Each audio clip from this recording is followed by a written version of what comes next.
li tax nag ñu andi waxtaan ji dañ ciy jiital di ñaan yàlla suñu rakk suñu xarit suñu mbokk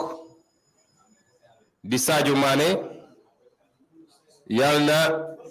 yàlla saafaral yàlla na yàlla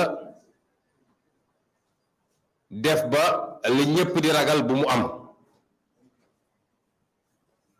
ndax Sadio Mané suñu rakk la di sama xaritu benn bakkan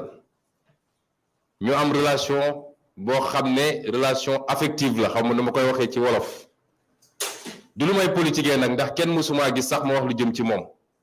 daanaka ñu bari néew nañu sax ñu xam ni xamante naa ak moom moo tax su may wax damay wax diggante nit ak nit d'abord ndax lu mel ni bu amee compétition bu toll nii joueur bu ci waroon mën a dem rek te demu ci moom moo ci njëkk a ñàkk parce que compétition la boo xam ne kuy football rek ñaan nga yàlla football ko te di ko préparer ay ati at jeu qualificatif ak ni mu méttee ba yàlla yóbbu la foofu buñ ñëwoon waroo ci dem yow yaay njëkk am njàqare kon ñu ngi koy ñaanal la ca nit ñi di ragal bu mu am ba fii ak ay fan yu gàtt mu mën a dellu ci ay yitteem mën a dem ci jongante ga waaye gannaaw moom ci boppam xam nañ ni askanu Sénégal yépp nag am na yaakaar ci moom ba nit ñi jàpp nañ ni bu ko yàlla dogaloon mënul teew ci mbër ma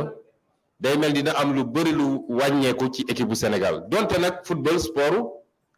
collectif la du mbirum benn nit moom dong boo ko jëloon dugal ko ci terrain it defe naa balaa match bi di jeex 1-0 dina am kon dafa am ñi mu bokkal équipe bi te kenn ku ne am solo ci li ñuy liggéey waaye moom da cee am cër goo xam ne ñépp xam nañ ko kon ñu ngi koy ñaanal ci intérêt boppam waaye ñu ngi koy ñaanal ci intérêt Sénégal yépp yal na yàlla def ni li tubaab naan plus de peur que de mal mooy yàlla buñ liñ ciy ragal bañ a am ci mbir mi